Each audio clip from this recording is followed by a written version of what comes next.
په زابل ولایت کې د ترافیکو مدیریت د موټر چلونې له روزنیز پروګرام څخه 100 تنه موټر چلونکي له 15 ورځنیو عملي او نظري زده کړو ترلاسه کولو وروسته فارغ شول. د دغه ولایت د ترافیکو مدیریت مسؤلین وایي چې په یاده موده کې یې موټر چلونکو ته ټول ترافیکي اصول ورښودلي. نوموړی زیاتوي چې د دغه ولایت د ترافیکو مدیریت د روان لمریز کال له پیل څخه تر اوسه پورې 1300 کسانو ته د موټر چلولو مسلکي زده کړې ورکړي. په دې وروستیو کې په زیاته کچه باندې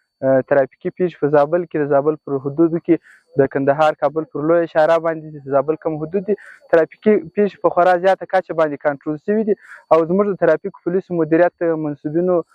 لا هم کوښښونه روان کړي دي چې په دې برخه کې نورو امنیتي نظامي او ملکي منصوبینو ته د دې ترڅنګ ولسونو ته او موټر چلوونکو ته روزنه ورکړي. بلخوا له دغه روزنیز پروګرام څخه یو شمیر فارغ شوي موټر چلوونکي وایي چې د یاد مدیریت له مسؤلینو خوښ دي او غوښتنه کوي ټول هغه کسان چې موټر لري باید د موټر چلونې مسلکي لیسنس ترلاسه کړي. مخکې موږ نه ترافیکي اصول پیژندل، نه مو ترافیکي سیګنالونه پیژندل،